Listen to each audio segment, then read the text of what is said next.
Kamusta mga kaligtas? Sa video na ito ating tatalakayin kung si Judas Iscariot ba ay pinatawad o naligtas. Ano ang sinasabi ng Biblia patungkol dito? Umpisahan na natin. Malinaw na ipinapahiwatig ng Biblia na si Judas ay hindi naligtas.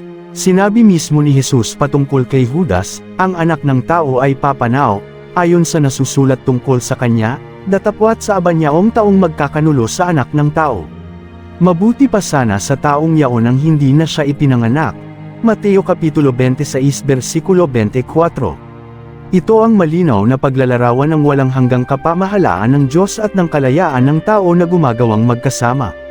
Ang Diyos, mula sa pasawalang hanggan, ay itinakda na si Kristo ay ipagkakanulo ni Judas, mamamatay sa krus para sa ating mga kasalanan at mabubuhay na maguli. Ito ang ibig sabihin ni Jesus ng kanyang sabihin, humayo ka at gawin kung ano ang nasusulat tungkol sa kanya. Walang makapipigil sa plano ng Diyos na magkaloob ng kaligtasan sa mga sasampalataya sa kanya. Gayunman, ang katotohanan na itinakda na ng Diyos ang lahat ng nangyayari ay hindi nagbibigay ng dahilan kay Judas upang maabsuelto siya sa kaparusahan na kanyang daranasin bilang bahagi ng drama ng pagliligtas ng Diyos. Ginawa ni Judas ang ayon sa kanyang kagustuhan at ito ang dahilan sa kanyang kaparusahan. Ang kanyang malayang pagpapasya ay ayon sa walang hanggang plano ng Diyos. Kontrolado ng Diyos hindi lamang ang mabuti kundi maging ang kasamaan ng tao na gumagawa para sa layunin ng Diyos. Makikita natin dito na kinokondena ni Jesus si Judas, ngunit kung isa sa alang-alang na naglakbay si Judas na kasama si Jesus sa loob ng halos 3 taon, alam natin na may sapat siyang pagkakataon para sa magsisi at maligtas. Kahit na pagkatapos ng kanyang pagkakanulo kay Jesus, maaaring manikluhod si Judas at magmakaawa sa Diyos para sa kapatawaran dahil sa kanyang pagtataksil. Ngunit hindi niya ito ginawa. Maaaring nakaramdam siya ng panghihinayang dahil sa takot na nagtulak sa kanya upang isauli ang 30 salaping pilak sa mga pariso, ngunit hindi siya tunay na nagsisi.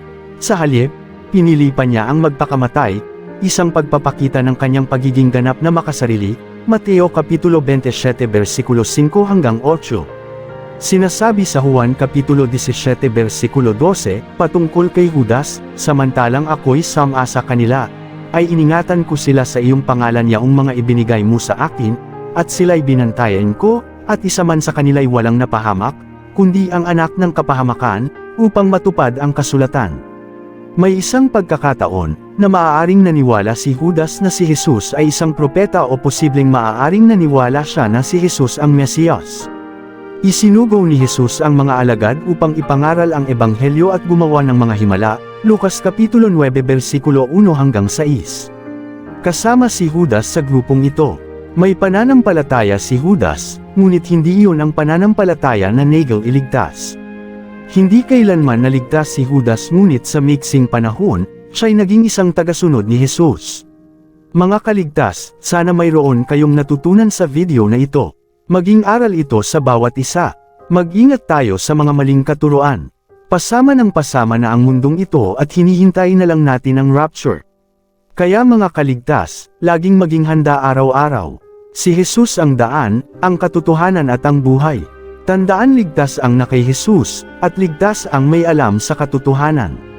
Salamat sa suporta, God bless po sa inyong lahat. Patuloy pa natin palakihin ang ating pamilya. At paramihin pa ang mga mananampalataya kay Heso Kristo. Please continue to like, follow and subscribe sa ating YouTube channel, Facebook page at TikTok account. God bless and keep safe mga kaligtas.